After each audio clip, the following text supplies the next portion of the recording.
And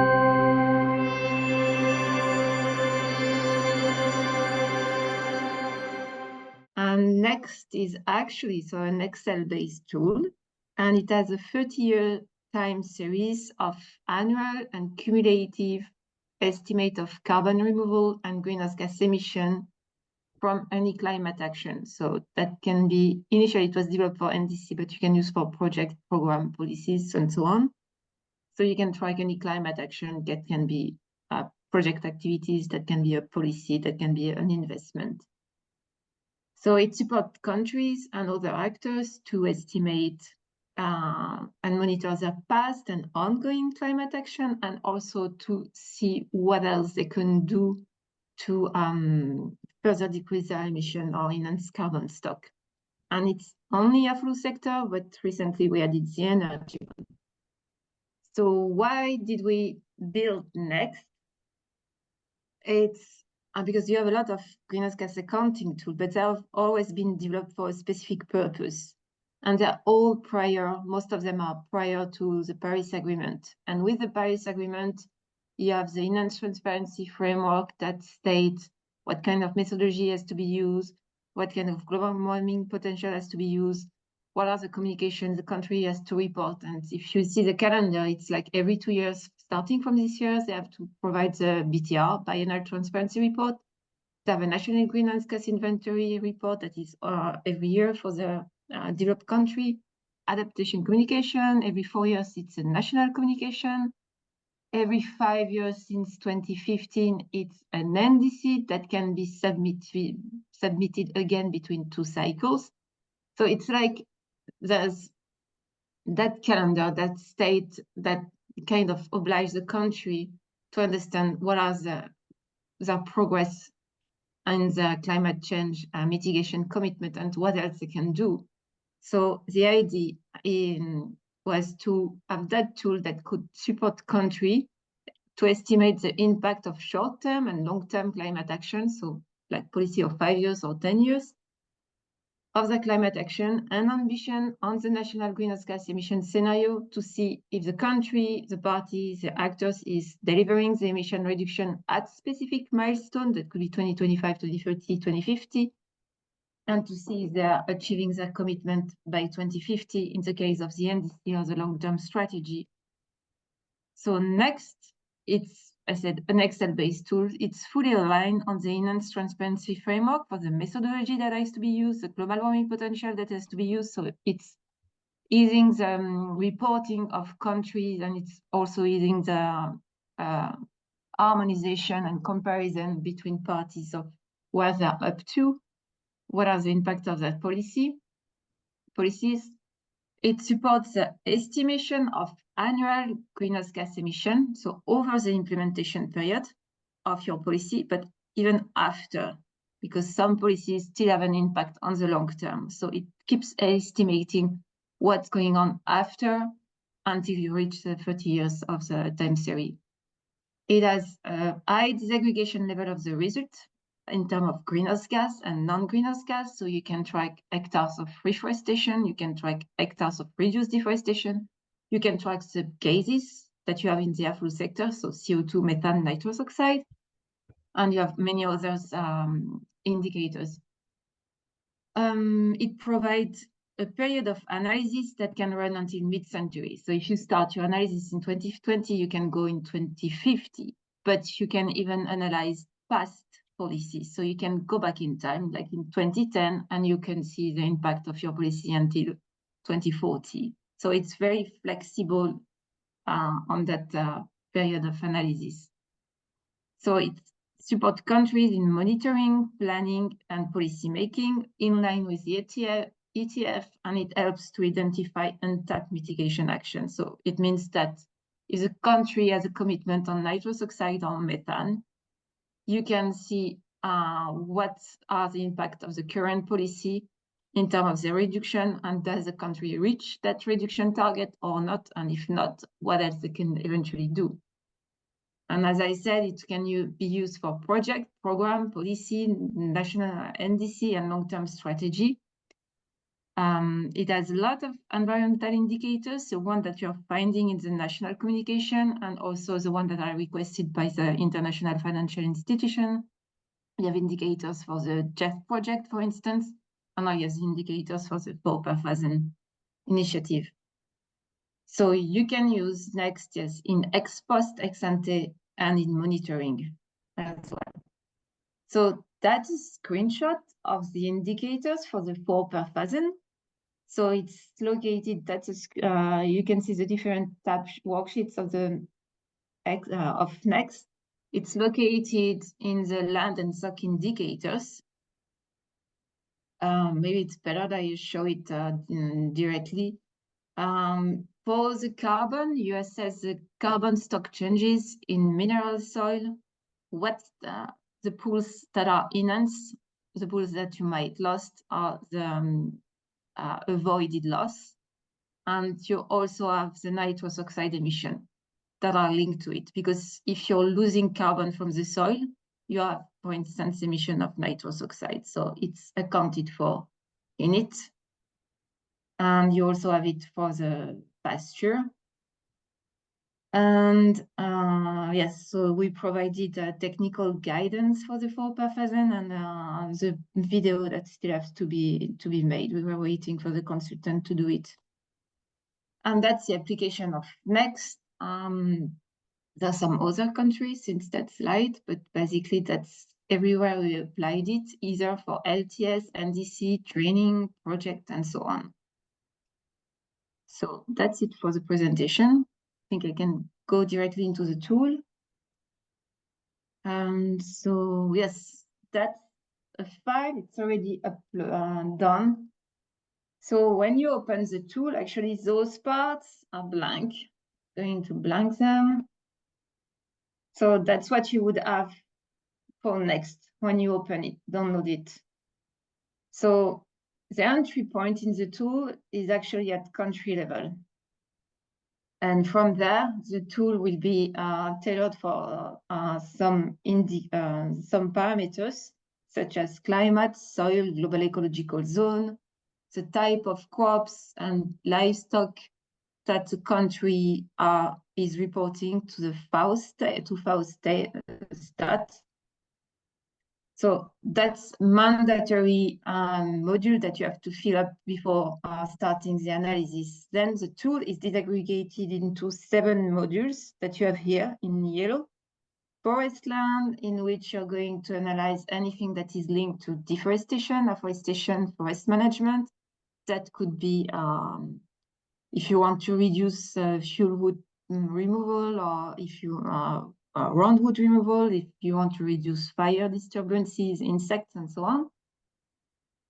You have the crop and grass module, which is actually any kind of activity that is activities that are not linked to forest, but that do involve land use changes and or soil management practices in the soil. You have the wetland module, where you have inland peatland, coastal wetlands, so for mangroves, seagrass, and tidal marsh. Flooded land, that it's only if you use the IPCC 2019, because there's no methodology for that in the 2006. Livestock module, that you can assess any action that is aiming at reducing emission in the livestock sector, including manure management.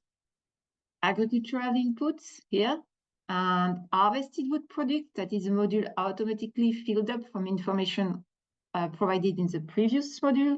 You just have to specify to the tool what is the final use of the wood. So is it used for fuel wood, or is it used industrial roundwood? That could be later paper or table and what's on, but we stop at industrial roundwood. The energy sector for stationary combustion and mobile combustion. And you have a dashboard module. That's the first part of the results. There are 3 pages, even more than that, for the results. So here it's all done because I remove all the indication in the home page. But you have result summary, land and stock indicators. Just to present you, then I can walk you through the example. You have a help page, so you have the maps, interactive maps of climate, global ecological zone, soil classification, and histosoil distribution. So you can zoom into that map in the country and see where the policy is implemented, what kind of soil or climate or global ecological zone you have. You have some definition to help you also for some drop-down list. And here that's the final results also. So here it's actually everything. It's all the activities that you filled up in the different modules, and you have the time series for all of them. And you have it for the reference. Reference would be the without project situation or baseline or BAU situation. And the target is actually the policy or the project. And the balance is the difference between the two. So it's target minus reference. And you have the result, both cumulated annual, and you have the result for all the 3 gases, or if you scroll further to the right, you have it by individual gases. So now let's go back. And of course, for each module, you have a tier 2 section that is always on the right, and where you can use your own emission factor or carbon stock. So here, for example, that was the analysis of, in Cambodia, of their last policy formulation, the CCAP, Climate Change Action Plan. And so, yes, so when you enter into the tool, normally it's blank. You have some countries that are appearing here, but not all of them. So you just need to start writing the name. You can go out. It's Cameroon. I don't know. No, today it's bugging. Doesn't want to do it properly. So when you start entering the country, you already have some classification that is made. So you see that Cambodia does belong to Southeastern Asia. So it's all the emission factor and carbon stock from that region by default. And that's East Asia and Southeast Asia for livestock because it's another regional aggregation. And the analysis was starting in 2020. So it runs until 2050. So from here, I can analyze any climate action that do start and end within that period. And the main methodology, so you can either select the IPCC 2006, because the ETF is saying that countries, parties have to use at least IPCC 2006, which is the most commonly used IPCC methodology, or the IPCC 2019, which is the last one. And they're both complemented with the wetland supplement. For the global warming potential, there's only one that can be used. So it's easy, it's already set up. So from that page, now next is tailored at Cambodia level for its climate, its type of soil, its type of global ecological zone that would be indirectly representative of forest, type of annual cropland, the country reported to FAO-stat, and the livestock, for instance. So in the CCAP, they had actually, in that case study, they had some deforestation, afforestation, and even some forest management. So it's looking at all the country. But you see that for each of the module in next, you actually have to provide a minimum information for each line. So that would be the type of soil of where is implemented your activity. In the forest module, you don't have to specify the climate because it's indirectly linked to the type of forest. Then you have to specify what is the type of initial land, what is the type of final land use, what is the final land use, so what it can be is type. So according to what you're selecting here, you may have or not additional information if you want. Here you can say is the wood from the deforestation is used as harvested wood product or not. And here you have to specify the analysis period. So it's actually when does this activity start and when does it end? Does it end within the 30-year analysis? So here you see most of them are starting in 2020 up to 2050, but some of them are starting later. Okay. And then you have to tell the tool, okay, how many hectares are deforested without the project or the BAU, or how many hectares are deforested with the project or the policy. Here you have some dynamic of implementation. So that would be, for instance, if you do reforestation, is it linear, is it sigmoid, or is it exponential? But next is actually quite powerful because you can get rid of those dynamic of implementation, and you can tell the tool actually doesn't follow any of them, and it's follow another dynamic which is observed. So you can do some monitoring with that, because you can say to the tool on an annual basis what's really going on year by year. So you can force the system to stop in a specific year as compared to the baseline, or you can tell the tool during your project, actually the first year we didn't do anything, the second year we did 200 hectares of reforestation, 1,000 hectares the third year, 50 hectares the fourth year, and so on. So very useful to force some trajectory and also for the monitoring. So here we had some activities in deforestation. They also had, they have a lot of reforestation over different periods, and they have some forest management. So for instance, in that case, they have some degraded forest that was with better management. So there's some regrowth that you can take into account. So further to the right, as I said, you have the tier 2 section. So you have it for initial land and final land, where you can get rid of the tier 1 and specify what you really have at country level if you have the information. In some of tier 2 section, you can also have additional information that we didn't put at the beginning because it was overloading. And sometimes people do not even have the information. So we decided to leave it like that. For instance, for the rice, you can have up to 3 seasons to develop in the tier 2 section.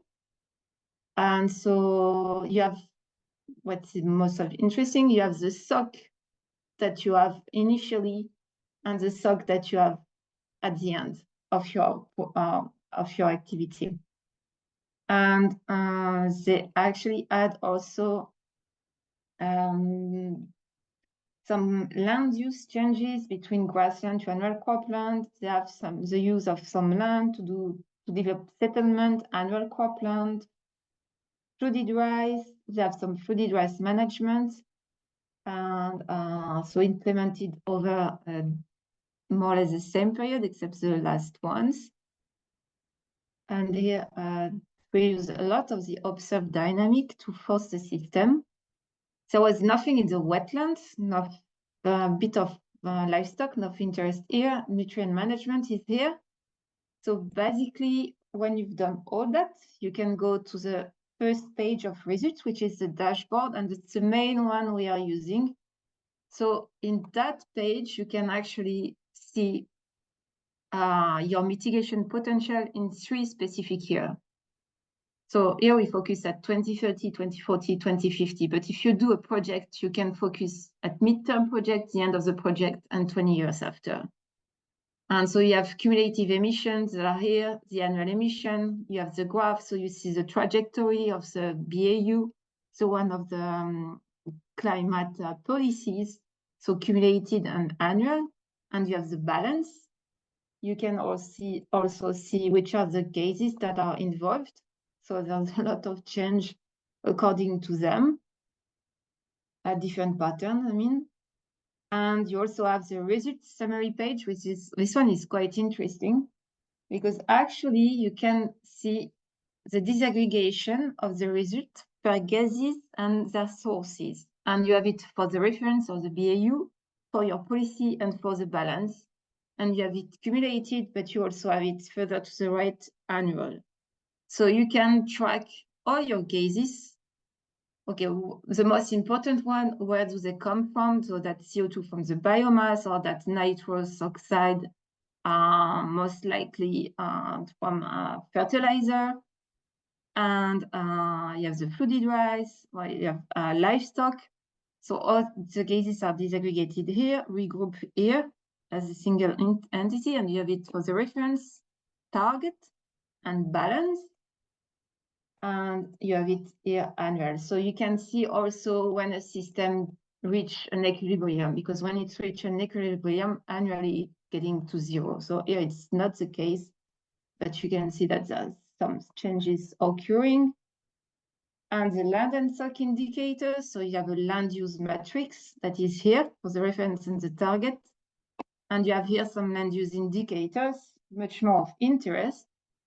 So you have the percentage of change of the forest cover, of the deforestation, cumulated area with reduced deforestation, restored forest, afforestation, cumulated non-forest area with enhanced mineral stock. That's the first one, but it's actually further disaggregated here.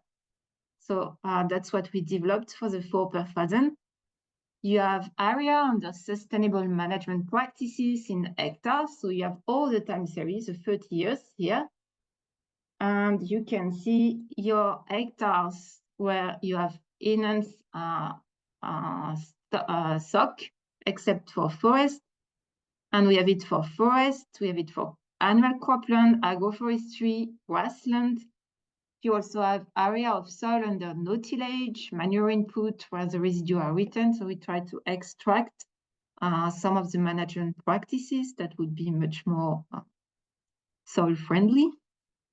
And here we have the balance, mineral stock in ton of CO2 equivalent, cumulated, not annual. And you can see how the stock of carbon is evolving. Is it preserved, enhanced, or do you losing it? Are you losing it? And so here we have some initially because we still have deforestation, so you're losing carbon. But then you can see the different trends need to increase. You have it for forest, for all agriculture that would be annual cropland, agroforestry, grassland. And of course, given that stock and nitrous oxide can be linked, you also have evolution of nitrous oxide here. And then you have the total. That's it. Okay, those one are less important. So if you have any question on that. Thank you. Well, I still have the same feeling about this. Is if you are not a specialist of it, well, we can see you navigate from right to left, up to down, and see. Well, this is the complexity of the tools, and I've understood that you are working at the merging of ABC Map and Next in the future. So we would dream to get some simplicity we have in ABC Map that we can find it in Next. But I've seen that the reports are quite clear to read, so it's more difficult if you want to come in the detail, that you have to dive in the table and dive in the figure. So okay, this is a very powerful tool, but you need to know how to use it if you want to get the best use of it. Luca, you have a question? Yeah, I agree with Paul. It's a very powerful tool. And just a question, you showed us a map with countries in green. It was the countries that are currently using the Next tool. Oh, yeah, that one, this one. Yeah. It's where we applied Next. Yeah. Either ourselves or we supported the country. Okay. So it was capacity building support or also NDC analysis, long-term strategy analysis. Okay. And project analysis. Okay, thank you. And what is Scala? Oh, Scala, it's a program we are supporting countries, 12 countries to implement the NDC. Okay, okay. So that was it. Okay, thank you. Welcome. Right. So I'm happy to see that you included all the indicator that we agree on coming from 4 per mil. I hope it will help also the other users of Next in the future, because I guess that this will become I would say the average Next tool. What do you mean by average? No, I mean that it's not because we ask you to include some indicator coming from the 4 per mil that you will not allow the other users to use those indicators as well.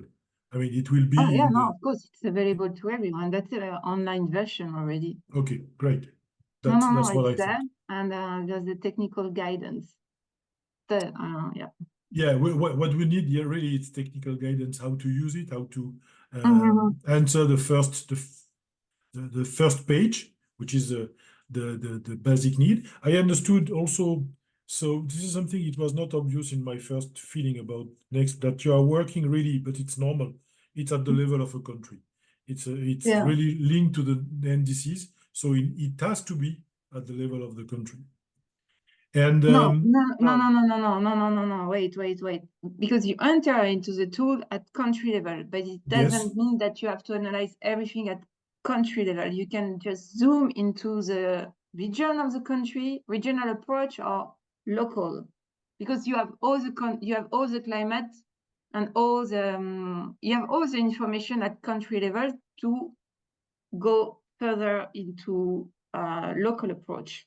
Because at the end, the information you need are just the same. Type of soil, type of climate, hectares that are undergoing a change.